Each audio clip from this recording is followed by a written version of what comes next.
ትንቢተ ኢሳይያስ ምዕራፍ 45 ቁጥር 1 ላይ አውጣና ትንቢታዊ ቃል እናውጃለን። ከዛ በኋላ ደግሞ እንጸልያለን። እግዚአብሔር በሮችን ይከፍታል። እና የዛሬ መልእክቴ የዛሬ ድምጽ እግዚአብሔር አሰምቶኝ ወደዚህ የመጣሁት ድምጽ በሮች ይከፈታሉ።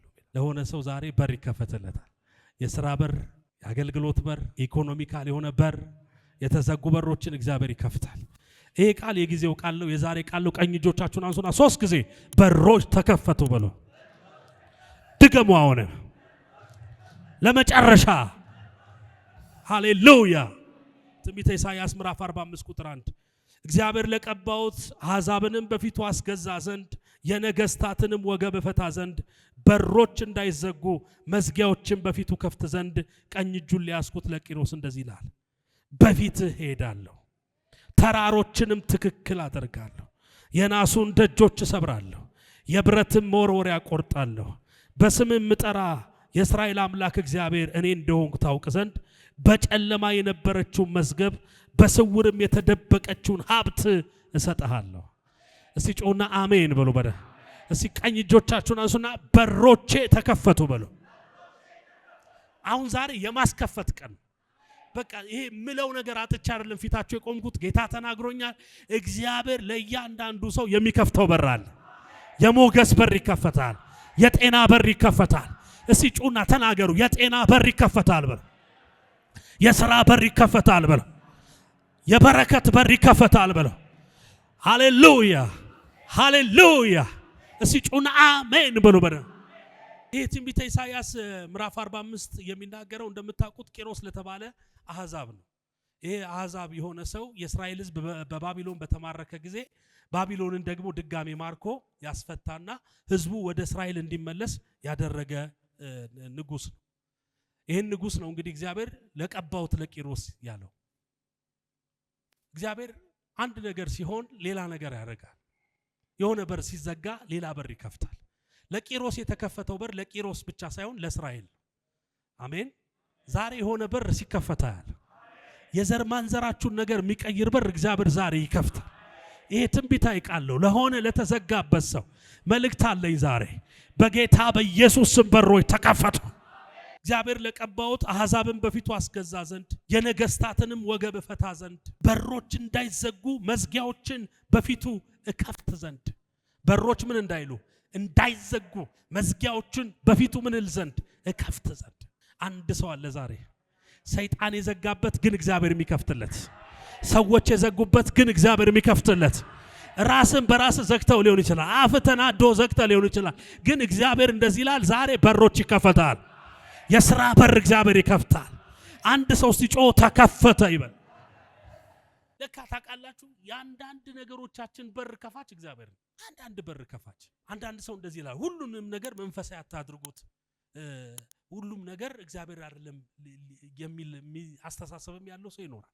ግን የሚገርማችሁ ነገር መጽሐፍ ቅዱስ ሲናገር ያለ እግዚአብሔር ፍቃድ የበላ ተድላንስ የቀመሰ ማን ነው ይላል።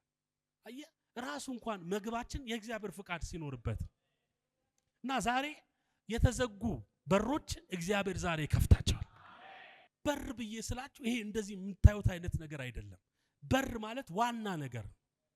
ይሄን ቤት ውስጥ ይሄን ቤት ለመግባት በሩ ስለተከፈተ ነው የገባው።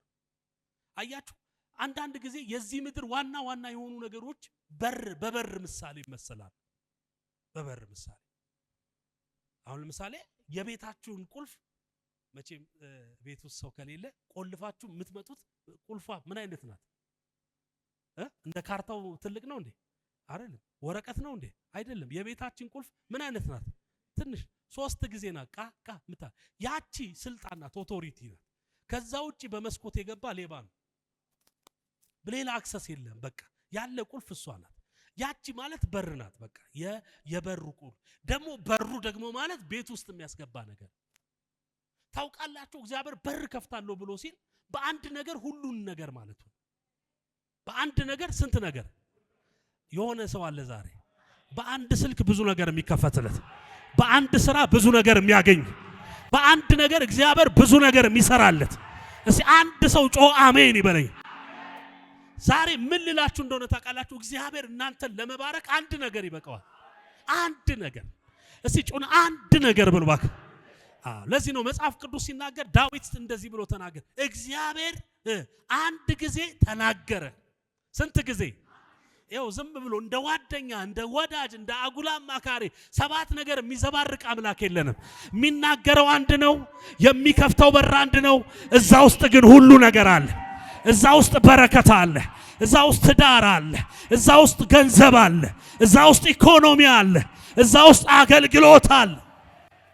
በስንት ነገር በስንት ነገር በስንት ነገር ስንት ነገር ስንት ኃይል ስንት አንድ ብዙ ነገሮቻችን እኮ እግዚአብሔር የሰራው እግዚአብሔር በአንድ ሰው ተጠቅሞ ነው። በአንድ ሰው የሆነ ነገራችን እግዚአብሔር ሲያደርግ በአንድ ሰው ነው የሚጠቀም። አንድ ሰው እና የሚገርማችሁ ነገር በር ማለት አንድ ነገር ነው፣ ግን ሁሉ ነገር ነው። አንድ ቤት ውስጥ መታጠቢያ አለ፣ ሽንት ቤት አለ፣ አልጋ ሳሎን አለው፣ ረፍት አለው አይደል? ብዙ ነገር ነው ያለው አንድ ቤት ውስጥ እኮ ነው። ግን በሯ ስንት ናት? አንድ። ቁልፏ ስንት ናት? አንድ። እግዚአብሔር በር ከፍታለሁ ሲል አንድ ነገር ነው። በአንድ ነገር ውስጥ ግን ስንት ነገር አለ? ብዙ ነገር ብዙ ነገር። የኛ ቤት እንኳን እንደዚህ ከሆነ እግዚአብሔር የሚሰራው ነገር ብዙ ነገር አለ። ዛሬ በኢየሱስ ስም በእናንተ ላይ አውጃለሁ። በጌታ በኢየሱስ ስም ኢኮኖሚያችሁ በአንድ ነገር ተከፈተ። የኢኮኖሚውን በር እግዚአብሔር አሳልፎ ሰጣችሁ። እንዲያውም የሚገርማችሁ ነገር የድሮ ከተሞች አንድ በር ነው ያላቸው። የድሮ ከተሞች ትዝ ይላችኋል? ሳምሶን ወደ ከተማ የሚያስገባውን አንድ በር አስያዩኛል። አንዱን በር በቃ ሌላ ነገር አይደለም። ሳንቃውን ይዞ ነቀለው። የከተማው ከዛ ጊዜ ጀምሮ በር የለውም ማለት። ዛሬ እንደዚህ ይሆናል። እግዚአብሔር የከተማ በር ይሰጣቸዋል። ከተማው ላይ ዝናው የሚወጣበትን ጉዳይ እግዚአብሔር ያደርጋል። አንድ ሰው ሲጮህ አሜን ይበል። ስንት ነገር እዚህ ነገር ውስጥ ይሄ በር ሲከፈትለት ምን እንደሆነ ሲናገር እንደዚህ ይላል። በፊት እሄዳለሁ፣ ቀጥሎ ተራሮችን ትክክል አደርጋለሁ፣ የናሱንም ደጅ እሰብራለሁ፣ የብረቱንም መወርወሪያ እቆርጣለሁ። መክፈት ብቻ አይደለም፣ ምን አደርጋለሁ? እሰብራለሁ፣ ቀጥሎስ እቆርጣለሁ። ድጋሜ እንዳይዘጋ። አንዳንድ ሰው አለ ዛሬ ድጋሜ ማትገቡበት መከራ ውስጥ እግዚአብሔር ዛሬ ነጥቆ ያውጣቸዋል። ድጋሜ ላይ ዘጋ። ቅድም ነበር አሁን የለም፣ አሁን ነበር ቅድም ጠፋ እንዳቲ ድጋሜ ላይ መለስ። በጌታ በኢየሱስ ስም እግዚአብሔር የሚነቅለው ነገር አለ። እግዚአብሔር ነገራችሁን ይሰራዋል። እግዚአብሔር ቤታችሁን ይሰራዋል። አንድ ሰው ሲጮህ አሜን ይበለኝ። በፊት ተራሮችንም ትክክል የናሱንም ደጅ ሰብራለሁ፣ የብረቱንም መወርወሪያ ምን አደርጋለሁ? ቆርጣለሁ። ከዛ በኋላ ምን እንደሆነ ታውቃላችሁ? መጽሐፍ ቅዱስ ሲናገር በጨለማ የተቀመጠችውን መዝገብ እግዚአብሔር በር ሲከፍት በጣም የሚገርማችሁ ነገር የመጀመሪያው ነገር ላይዘጋ ይከፍታል። በቃ ላይዘጋ ይሰብረዋል። በቃ ሰው ሐሳብ ላይ ቀይር። ድጋሜ ስራ አጥላቶ ነው። ድጋሜ ማጣት ላይ ያገኛችሁ። ድጋሜ ላትታመሙ። አንድ ሰው አለ ዛሬ ይሄ ቃል ለኔ ነው። ቤቴ ግባ፣ ነገሬ ውስጥ ይግባ፣ ቤቴ ውስጥ ይቀመጥ፣ ነገሬ ውስጥ ይቀመጥ የሚል ሰው አለ። ድጋሜ በሉ እስቲ አይዘጋብኝም። ድጋሜ በሉ እስቲ አላዝንም በሉ። ድጋሜ በሉ እስቲ ነገር አይጨልምም በሉ። አሜን በኢየሱስ አሜን በኢየሱስ አሜን በኢየሱስ አሜን በኢየሱስ። ቀጥሎ እግዚአብሔር በሩን ሲከፍት ምን ይሆናል ካላችሁ በጨለማ የነበረ መዝገብ ይገለጣል። ታውቃላችሁ ምንም ነገር በጨለማ ነው የሚቀመጠው። ውድ ነገር በመደበቅ ነው የሚቀመጠው። አሁን ማጨለም ማጥፋት ማለት ነው። እና አንዳንድ ጊዜ እንደዚህ ይባላል፣ ለጠላትህ እቅድን አጨልምበት ይባላል። ምክንያቱም በጨለማ መቀመጥ አለበት እቅድህ። ግልጽ ሐሳብ ካለ እዛ እቅድ ላይ ጠላት ስለሚነሳ ማለት ነው። ጨለማ መቼም ታውቃላችሁ ብዙ የነገስታት ቦታዎች ላይ ግራውንድ የሚባል ነገር አለ፣ ተቆፍሮ የሚቀመጥ የሀገሪቱ መዝገብ ተቆፍሮ ይቀመጣል በጨለማ ማንም በማይደርስበት ቦታ ማለት። እሳትም ማያገኘውም ሰውም ማየው የሀገር ሚስጥር ስለሆነ ማለት። ለማስረዳት ምንም ቀላል ነገር ነው። ብዙዎቻችሁ እዚህ ውስጥ ያላችሁ ሰዎች ስልክ አላችሁ። ስልክ ደግሞ ያላችሁ ሰዎች ባንክ የምትዘጉበት ፒን አለ፣ ፒን ኮድ አለ፣ ወይ አሻራ አለ፣ ወይ ፌስ አይዲ አለ፣ ወይ ምናምን አለ። ያ በቃ ከናንተ ውጪ ማንም አክሰስ አያደርገው። ማክሰስ አያደርጉም። በቃ በፊታችሁ የሚከፍት ከሆነ በአሻራ የሚከፍት ከሆነ በቁጥርም የሚከፍት ከሆነ በቃ ከናንተ ውጪ አንስልክ ምን ማድረግ አይችልም፣ አክሰስ ማድረግ አይችልም። 3 4 ብትሳሳት ይዘጋባል። ከዛ 5 6 ቀን ይሰጣል። እሱንም ከተሳሳት ከዛ በኋላ ፎርማት ማስደረግ ካልሆነ ስልኩን ከአይምሮ ውስጥ በቃ ማጥፋት ካልሆነ በስተቀር ድጋሜ ስልክ ሆኖ ሊመጣ አይችልም። ታውቃላችሁ እቺ ምድር በር ካላገኘንላት በስተቀር ብዙ ነገር ጨለማ ውስጥ የተቀመጠ ነው። ሰዎች የሚነዱትን መኪና ያሳዩናል እንጂ እንዴት እንዳመጡት አይነግሩም። ያጨልሙታል፣ ነገራቸውን ያጨልማል፣ ድላቸውን ያጨልማል፣ ስኬታቸውን ውጤቱን ነው የሚነግር። እቺ ቤት የኔ ናት ይላል እንጂ ቤቱን እንዴት ገዛው አይነግርም። እንዴት ስራ በር አገኘ አይነግርም። እንዴት የሆነ ነገር ሆነ አይነግርም። እግዚአብሔር በር ሲከፍት ምን ይሆናል ከተባለ ምድር ያጨለመችውን ነገር እግዚአብሔር ላንተ ብርሃን ያደርጋል። ዛሬ ለሆነ ሰው አውጃለሁ፣ አሁን በጨለመባችሁ ጉዳይ ላይ ብርሃን ይበራል። ሰው ባጨለመባችሁ ጉዳይ ላይ ብርሃን ይበራል። እግዚአብሔር መንገድ ያሳያችኋል። ግማሽ መንገድ ሳይሆን ሙሉ መንገድ፣ ትንሽ ጨለምታ ሳይሆን እግዚአብሔር በጨለማ የተቀመጠ መዝገብ። ለሆነ ሰው በር ሲከፈታ ያለ እግዚአብሔር በር ይከፍታል። ይሄ በር ምንድነው ካላችሁ በጨለማ የተቀመጠ መዝገብ። የሆነ ሴክሬት እጅሽ ይገባል። የምድር ሴክሬት እጅሽ ይገባል። እስቲ አንድ ሰው ጮህ አሜን ይበለኝ። የሆነ የምድር ሴክሬት፣ የሆነ የምድር ነገር እጅክ የሚገባ ሰው አለ። እስቲ አንድ ሰው ጮህ አሜን ይበለኝ። እኔ ውሸት ይሁን እውነት ይሁን አላውቅም፣ ግን አንዱ ቲክቶክ ላይ ሲያወራ ይቻል የድሮ ቲቪ ያላችሁ እንግዲህ እንዳትሳሳቱ አላውቅም፣ ግን የድሮ ቲቪ ያለ በጣም የድሮ ማለት እዛ ቲቪ ውስጥ ምንድነው ሜርኩሪ አለ ብሎ ፈቶ ሲያሳየ ይቻል መገለጥ። ቲቪሽን ክፈቹና እኔ የለሁበት እና ልጁ እዛው እንትን ብሎ አሁን ይሄንን ቲቪ ምፈታው ይላል ከአንድ እናት ነው የቆየ የኃይለ ሥላሴ ጊዜ የነበረ የቆየ ቲቪ እና ካላቸው ነው ብሎ ይፈታና የሆነ ቀይ ሜርኩሪ የሚመስል ነገር ያወጣል። እና ሜርኩሪ ማለት ይላችሁ ግራሙ በጣም ብዙ ሚሊዮን የሚሸጠው እንትኑ በጣም ጠብታው ማለት ነው። ሙሉ ደግሞ አስቡት ምን እንደሚሆን። እና እኚህ እናት አሰብኳቸው የሚያዩት ኢቲቪ ነው። ከጀርባ ምን አለ? ሜርኩሪ። ሜርኩሪው በጣም ብዙ ሚሊዮኑ ተደብቆባቸዋል። የሚያዩት ዜና ነው። ዜና ውስጥ ደግሞ አብዛኛው ምን አለ? ችግር አለ። እስራኤልና ኢራንን እንትን አደረገች እንደዚህ። ከዚህ ከፊት ለፊት ያለውን ዜና ብቻ ነው ሴትዮዋ የሚያዩት። ከጀርባ ደግሞ ምን አለ? ሜርኩሪ። ስንት ቀን ተቸግረዋል። ስንት ቀን አልበሉም። ስንት ቀን አልጠጡም። እና መልእክት ይሄ ነው። ከሚታየው ነገር ጀርባ የሆነ በረከት አለ። በጌታ በኢየሱስ ስም የተጋረደ መጋረጃ ይነሳ። የበረከት በር እጃችሁ ላይ ይግባ። ሰይጣን የጋረደው መጋረጃ በኢየሱስ ስም ይነሳ። አንዳንድ ሰው እግዚአብሔር ስለሚጋረድበት እግዚአብሔር በቃ ያንን መጋረጃውን ማንሳት ስለማይችል በረከት አጠገብ ተቀምጦ ይርበዋል። በረከት አጠገብ ተቀምጦ ይጠመዋል። በረከት ፊት ለፊቱ እየተያየ እግዚአብሔር በር ሲከፍት ቢው ብሎ ነው የሚበራል። በቃ ለምን እንዲህ አላረግም ብለህ ትበራል። የንን ቢሮ እየሰራን በጣም ብር ተቸገርኩ። በጣም ማለት ነው። ያው ይርጌ ያቅ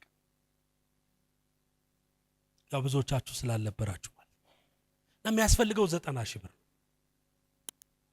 የሆነ ሰው ጋር ደወልኩኝ፣ የሆነ ነገር አሰብኩኝ፣ የሆነ በቃ ፈልግ እደውላለሁ። በስልክ ይደውላል። እንትና ጋር ልደውልላል እንትና ጋር እና የምደውልበት ቦታ ሁሉ ዝግ ነው። የምደውልበት የሚገርማችሁ ነገር ስልኩን እንደዚህ ስከፍተው ሳየው ራሱ ስልኩ ተሸክሜዋለሁ። 10 ቀን ሆነ። ያኛው ይደውላል፣ ቼክ ጽፌያለሁ፣ መታለሁ፣ አስፈታለሁ ይላል። በዚህ በኩል ደግሞ የሆነ ነገር አለ። ስልኩን በራልኝ፣ በቃ በራልኝ። ይሄ ስልክ አልኩኝ ሸጠዋለሁ ብዬ አጠገቤ ላለ ለአንድ ሰው ሲም ካርድ አወጣውና እንካ ይሄ ለታሪክ ይቀመጣል። እግዚአብሔር ይባርከኛል። ግን በቃ ዘዳውን ከፈልኩ ማለት ምን እንደገባኝ ታውቃላችሁ? አንዳንዴ ተሸክመን ብርሃን ተሸክመን መፍትሄ ተሸክመን ይዘን እያወራንበት በመፍትሄው ግን ይጨልምብን።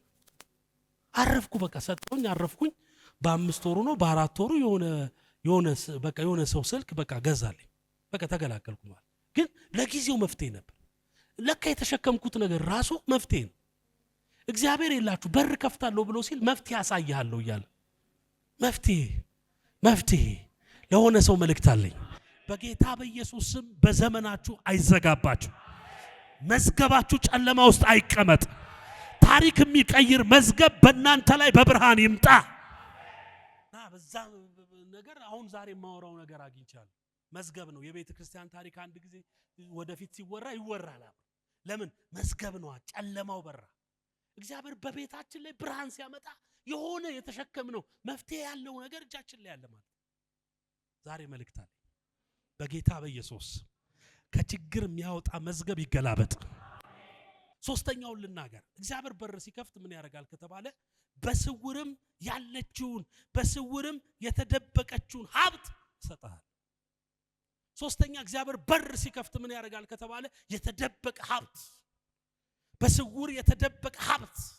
ዛሬ ለሆነ ሰው መልእክት አለ። እግዚአብሔር የናንተን እድል ፈንታ ማንም አይነካው። ተደብቆ ነው ያለው። በኢየሱስ ስም ዛሬ ከተደበቀበት ይወጣል። ትዝ ይላችኋል ሳኦል ለመቀባት እግዚአብሔር ለሳሙኤል ነግሮት የሚመጣ ንጉስ አለ፣ እሱን ነው የምትቀባው ብለው ድል አድርጎ ደገሰ። ሳሙኤል ድል አድርጎ ደግሶ ሰው ሁሉ እየበላ እየጠጣ ሳሙኤል ወጥ ቤቶቹን ጠራና እንደዚህ አለ፣ ስሙ አላቸው፣ የሚመጣ ንጉስ ስላለ የንጉስ እድል ፈንታ አስቀምጡ አላቸው። እና ሰው ሁሉ ይበላል ይጠጣል፣ ሰው ሁሉ ደስ ይለዋል። ና ንጉስ፣ ያ ደግሞ ሳኦል የተባለው ሰው ንጉስ ገና አልሆነም። አህያ ሲፈልግ ቆይቶ ደክሞት ረጅም ጊዜ ቆይቶ ሲሯሯጥ ምን ሲል ቆይቶ አለክልኮ ነው የመጣው። ሳሙኤል አየውና እንደዚህ አለ፣ ለሱ የተቀመጠለትን እድል ፈንታ ስጡታል። ዛሬ ነግራችኋለሁ፣ በየትኛውም ነገር በስማችሁ የተቀመጠ እድል ፈንታ አለ። ማንም ቀድሞ ስለበላ ያንቺ ነገር ይነካል ማለት አይደለም። ድግሱ መደገስ ከጀመረ 3ኛ ቀኑ ነው። ግን የንጉሱ እድል ፈንታ አልተነካም ነበር።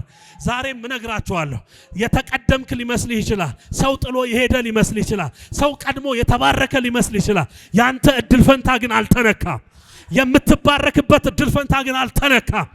አንድ ሰው አለ ዛሬ በኢየሱስ ስም አውጃለሁ፣ በቤቱ ላይ ያልተነካ ነገር ውስጥ ትገባላችሁ።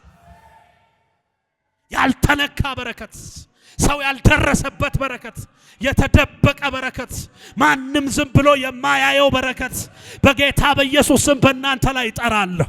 በኢየሱስ ስም በቤታችሁ ላይ እጠራለሁ። ቀኝ እጃችሁን አንሱና ተናገሩ እስቲ፣ ለኔ በሉ እስቲ። እግዚአብሔር ደብቆ ያስቀመጠው በረከት አለ በሎ። ዛሬ ገባለሁ በሎ፣ ወርሳለሁ በሎ፣ ወርሳለሁ በሎ፣ ወርሳለሁ፣ በኢየሱስ ወርሳለሁ። ተደብቆ ተቀምጧል። እግዚአብሔር ደብቆ አስቀምጦልሽ። የሚንቀሸቀስ ሰው እንዳያበላሸው ደብቆ አስቀምጦልህ። ሃሌሉያ ሃሌሉያ። ለሆነ ሰው መልእክት አለኝ ዛሬ። ወደ ተደበቀ ነገር ውስጥ ገባላችሁ። ወደ ቆየ ከተመረተ ወደ ቆየ ግን አንቺን ወደሚጠብቅ አንተን ወደሚጠብቅ ነገር ውስጥ እግዚአብሔር ዛሬ ያስገባሃል። ሰው አይደለም ራሱ እግዚአብሔር ያስገባሃል። ሰው ለከፋባችሁ እንኳን ከፋባችሁ፣ ሰው ምቀኛ አልሆነባችሁ እንኳን ምቀኛ ሆነባችሁ፣ ራሱ እግዚአብሔር ይደበቀዋል። ካንቺ ባሪ ጋር መሄድ፣ ካንተ ጸባይ ጋር መሄድ፣ ካንተ ነገር ጋር መሄድ። የተደበቀ ስራ ውስጥ ትገባል። የተደበቀ ቢዝነስ ውስጥ ትገባል። ወደ ተደበቀ አገልግሎት ውስጥ ትገባል። አንድ ሰው አለ ዛሬ በኢየሱስ ስም ከተደበቀበት ሰው ተወጥቶ እጅ ላይ ይደርሳል። አንዳንድ ጊዜ ቤት ውስጥ ድሮ ሳላገባ ቤት ውስጥ ሁሉም ሰው ቁርስ በላና እኔ ጾም ጸሎት ስለምቆይ 9 ሰዓት 10 ሰዓትና ብዙ ጊዜ ገርመኛል። ለኔ ይቀመጣል ያስቀምጡልኛል እና ደስ ይላል። ምን ደስ ይላል? መቀመጡ ራሱ መከበራችሁን ያሳይ አይደል? መታሰባችሁን ያሳይ አይደል እንዴ? ታውቃላችሁ እግዚአብሔር እንደሚያስብላችሁ። ተደብቋል ማለት የለም ማለት አይደለም። የለም ማለት አይደለም። አሁን የለም ተደብቋል አይታይም ማለት የለም ማለት። ዛሬ ለሆነ ሰው አውጃለሁ፣ ከዘመናት የተቀመጠ በረከቱ ሰብረ ትገባል። ሲኖራችሁ የምታመሰግኑትበት ነገር ይበዛል። እኔ አሁን ለምሳሌ አንድ ልጅ ቢኖረኝ ስለ አንድ ልጄ ነው ማመሰግን። 4 ልጅ አለኝ፣ ስለ 4 ልጅ አመሰግናለሁ አይደል? ብዙ ነገር ሲኖራችሁ ስለ ብዙ ነገር ታመሰግናላችሁ። ምንም ከሌላችሁ ስለምን ታመሰግናላችሁ? ስለዚህ የምናመሰግንበትን ነገር እግዚአብሔር ካፋችን ማድረግ ስለሚፈልግ በባረክ ይፈልጋል። ችግሩ ግን ምንድነው? ጨለማ ውስጥ የተደበቀውን መግለጥ ያስፈልጋል። መግለጥ በጸሎት መገለጥ አለበት። ምድር እኮ ታውቃላችሁ ሪሶርስ አላት አይደል እንዴ? ምድር ውስጥ ያለ ብዙ ሪሶርስ አላት አይደል? ግን በምን ተሸፍኖ ነበር ይላል? በውሃ ተሸፍኖ ነበር ይላል። ተገለጡ አላቸው ይላል። መግለጥ አለበት። በረከትን እፍፍ ብለህ ነው የምትቀመጠው። አንተ አሁን እዚህ ዝም ብለህ ጭቃ ላይ አትቀመጥ። እፍፍ ብለህ ወይ ጠርገህ ምናምን ነው አይደል? በረከትም ልክ እንደዚህ ነው። እግዚአብሔር ሊባርክ ሲፈልግ ካንተ ምን ይጠበቃል? ከጨለማ ግልጥ ግልጥ ግልጥ ግልጥ ግልጥ። አሁን እየገለጥሽው ነው እኮ የሆነ ምዕራፍ ደርሰሻል። እየገለጥ አሁን አንዳንድ ሰው ሞክሬ ያልተሳካልኝ ነው አይደል የሚል። እኔ ግን የሚታይ እንደዚህ ነው። እየደረስክ ነው። ወደ መጨረሻው እየደረስክ ነው። ወደ ዋናው ነገር እየደረስክ ነው። እስቲ ጩና አሜን በሉ በረ እኔ ደግሞ በምን ደስ ይለኛል መሰላችሁ? በሚሞክሩ ሰዎች ደስ ይለኛል። እየገለጡ ነው ጨለማው ግልጥ ግልጥ ግልጥ መጨረሻ ላይ ዋናው ላይ ደርሳል። እነ ጴጥሮስ እኮ ሌሊቱን ሙሉ ባይለፉ ኖሮ ኢየሱስ ሲመጣ ያገኙት አሳ ይቀልባቸው ነው። ሌሊቱን ሙሉ ለፍተዋል። አንተ ልፋትህን እኮ እግዚአብሔር ለመልካም ነው የሚጠቀመው። አሁን ብዙ ሰው በልፋት በቃ ደብሮታል። ግን ልፋ ይዞ አንድ ቀን አለ ወደ ጥልቁ ፈቀቅ የምትልበት መረብ የሚቀደድበት አሳ በአሳ የምትሆንበት ለምስጋና የምትጠራበት አንድ ሰው አለ ዛሬ በኢየሱስም። ይሄ ቃል እናንተ ቤት ላይ ይግባ። በጨለማ የተቀመጠችውን መዝገብ በስውርም ያለችውን ሀብት ሰጣለሁ። ሀብት የት ነው የሚቀመጠው? ውድ ቦታ። የት ነው የሚቀመጠው? በስውር። ወርቅ ጠረጴዛ ላይ አድርጎ የመጣ ሰው አለ ዛሬ አለ? መኪናውን ሳይዘጋ የመጣ ሰው አለ? የለም። ብሩን እንደውም ድሮ ሳንቲም ሲበዛ ጅንስ የምታረጉ ሰዎች ታውቃላችሁ፣ ሚስጥር ኪስ የምትባላለች ሳንቲም ስለምትሾልክ ማለት እንዳሾልክ ሳንቲም ውድ በነበረችበት ጊዜ በቃ 50 ሳንቲም አንድ ብር ይሄ ዝርዝሩ 60 ሳንቲም ምናምን ውድ የነበረ ጊዜ ቅር አርጋት ብሩማ ጭራሽ አይታሰብ። ለምን? ስውር። አሁን ነገር ተቀይሯል አይደል እንዴ? ዛሬ በስውር ያለው መዝገብ በጨለማ የተቀመጠውን ሀብት እግዚአብሔር ይሰጣቸዋል፣ ይሰጣሻል፣ ይሰጣቸዋል፣ ይሰጣቸዋል። ስለዚህ ዛሬ በር የማስከፈት ቀን ነው። የሥራ በር ይከፈታል፣ የቪዛ በር ይከፈታል፣ የአገልግሎት በር ይከፈታል፣ የሞገስ በር ይከፈታል፣ የጤና በር ይከፈታል። አንድ ሰው ጮህ አሜን ይበለኝ።